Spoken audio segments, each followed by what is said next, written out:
Now I'll speak on playfulness. Playfulness is not a topic that often comes up in spiritual circles, probably because spirituality is typically perceived as serious business. Yogis work hard to reach enlightenment, sometimes becoming ascetics in their desire to control the body and mind. Some Christians take the spreading of the word of Christ as a serious resolve in saving themselves and others. Businesses don't often recommend playfulness in the workplace. Again, the achievement of work goals is serious business and not to be messed with. Even more prevalent is the idea that we should take ourselves seriously, as well as the challenging drama that life brings our way. We're told if we don't take self-development seriously, we will fail in life. What we don't realize is that playfulness gives us the ability to respond to situations appropriately.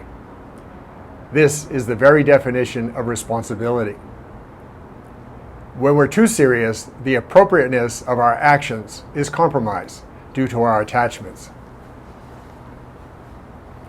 Have you ever watched a child play? They are not only totally immersed in whatever they're doing, they're having lots of fun in the process. And if you ask them to stop playing and get into their schoolwork, they say, "Oh, come on, I just want to play a little bit longer, please, can I?" Nothing compares to the joy of playing. Adults play as well, but usually as a form of competition or stress relief. Bars, nightclubs, tennis courts, racetracks, and golf courses abound for this very reason. Playfulness, however, goes much deeper than simply having fun. If you've ever had a chance to hang out with a self-realized being, you'll notice they are quite lighthearted and have a wonderful sense of humor. Not the sort of humor that belittles others, but a healing humor that uplifts and provides realization. In being playful, it's fine to set goals. But when we become attached to those goals, that's when things go a little bit wonky. That is, when expectations are not met, suffering emerges. Playfulness counteracts the sense of doership, that is, becoming attached to our actions.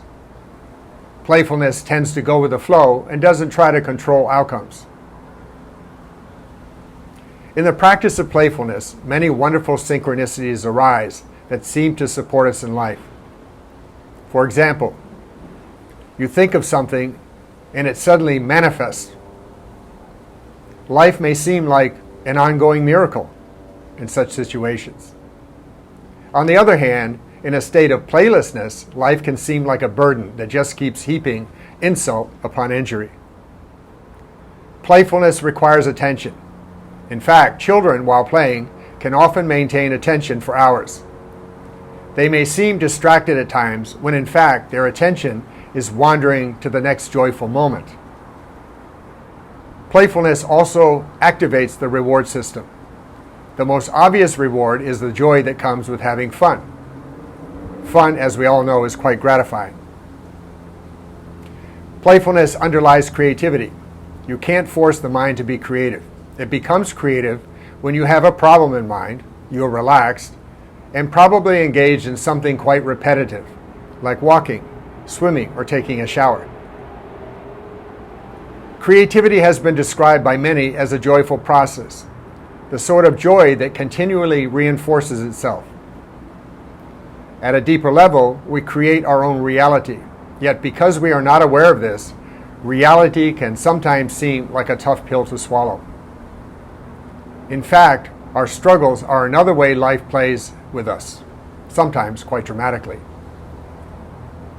Playfulness helps us realize how much of our reality is dependent on both our perceptions and actions.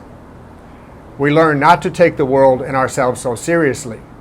That is, we become lighthearted. Playfulness enhances selfless service. The less we take ourselves seriously, the more selfless we can become. The sense of doership is replaced by selfless service to humanity, as well as acts of self-love. One way to practice playfulness is to try to understand how life is playing with you, even if the game seems painful at times. Remember that everything is constantly changing. Have the attitude, I will rise above this. This too will pass. At an even deeper level, a playful attitude may allow us to experience all of life as a play of pure consciousness, the transcendent self in motion, which manifests our reality through us. This is again an altered state of consciousness that is imbued with bliss and deep inner peace. Playfulness, in short, may be defined as wisdom in action. May you always maintain a playful attitude. May you always enjoy being you. Namaste.